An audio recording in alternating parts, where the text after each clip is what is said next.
নমস্কার বন্ধুরা, আমি আইনজীবী বাঙালি ফেসবুক চ্যানেল থেকে বলছি।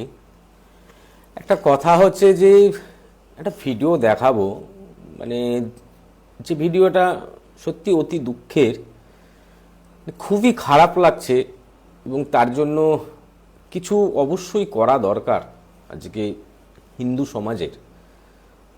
আগে ভিডিওর ক্লিপটা একটু দেখে নিন। আমরা বাংলাদেশের হিন্দু দাদা, আমাদের অবস্থা আর ভালো নেই। প্রতিদিন মনে হয় আজই শেষ দিন। রাতে ঘুম হয় না, বাইরের শব্দ পেলেই ভয় লাগে। আপনারা যদি চুপ থাকেন তাহলে আমরা একদিন হারিয়ে যাব। এই ভিডিওটা বাংলাদেশের ভিডিও।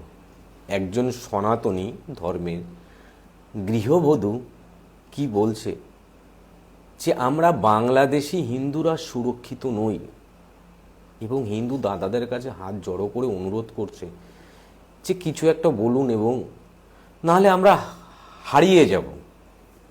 এবং এই ভিডিওটা যে পোস্ট হয়েছে এবং যে ছেলেটা ভিডিওটা পোস্ট করেছে সে কি বলছে যে হিন্দুস্তানের মুসলিমরা সুরক্ষিত আর বাংলাদেশের হিন্দুরা সুরক্ষিত নয়। কেন এই জায়গাটা আসবে? এই জায়গাটা কেন আসবে? এই যে এত বড় বড় এত কথা এতজনে বলেন, এত বড় বড় কথা বলেন যে আজকে এই যে পরিস্থিতি এসে দাঁড়িয়েছে বাংলাদেশের হিন্দুদের, তাহলে হিন্দুরা জাগবে না? আমাদের এই পশ্চিমবঙ্গের মুখ্যমন্ত্রী শুভেন্দু অধিকারী বলতে পারে না যে আমরা হিন্দুরা রাজত্ব করবে, হিন্দু রাষ্ট্র চাই? বাংলাদেশের অবস্থাটা কোথায় এসে দাঁড়িয়েছে?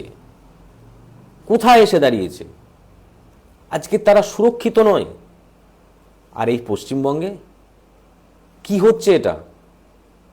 আরে হিন্দু হিন্দুর পাশে দাঁড়াবে না তো কার পাশে দাঁড়াবে? আজকে বাংলাদেশের কি অবস্থা এসে দাঁড়িয়েছে?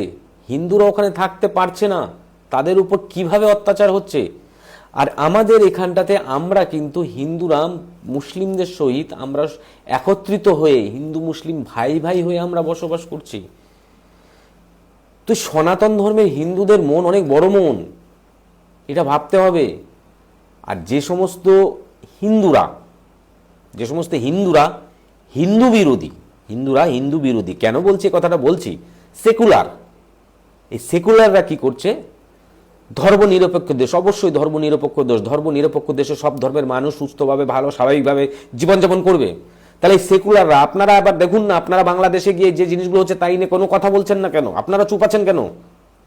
আপনারা কেন বলছেন না যে না এটা ঠিক হচ্ছে না, এটা ভুল হচ্ছে?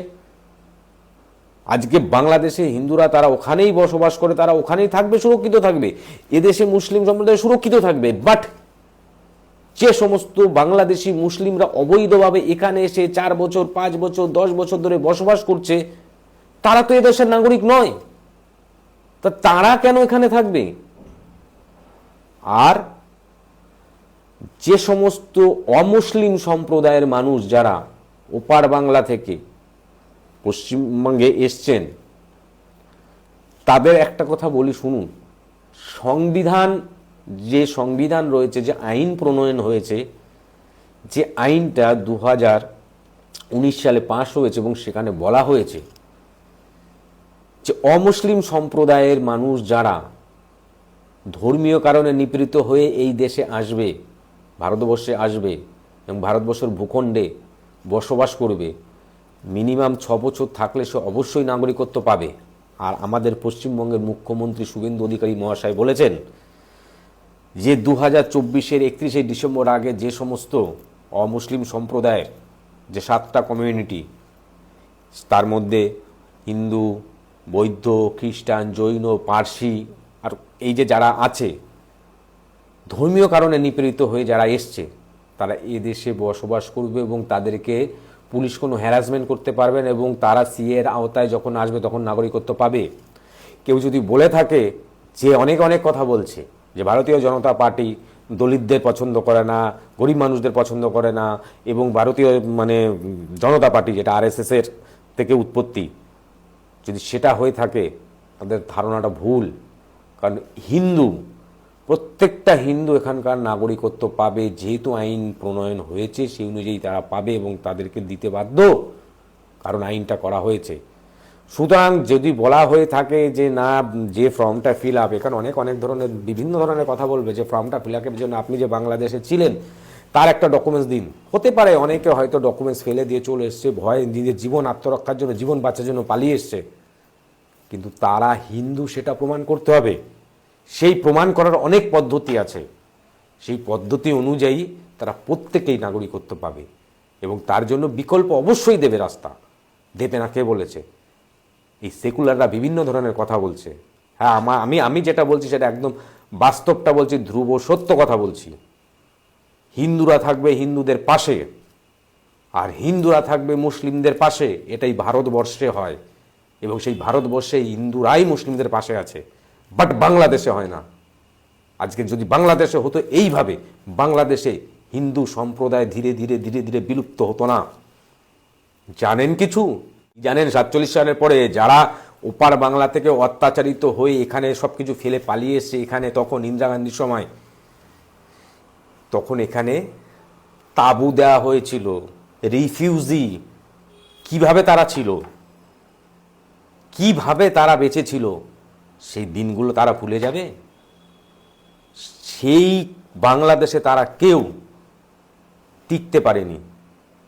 তাদের অনেক বাড়ি ঘর সম্পত্তি পুকুর সব ত্যাগ করে আসতে হয়েছে, এসে এখানে চুন খেটে যেভাবে হোক ধীরে ধীরে ধীরে ধীরে ধীরে ধীরে কিন্তু ডেভেলপ করতে পেরেছে, অনেকে পারেইনি। সেটা ভুলে গেলে চলবে না, সেটা ভুললে চলবে না।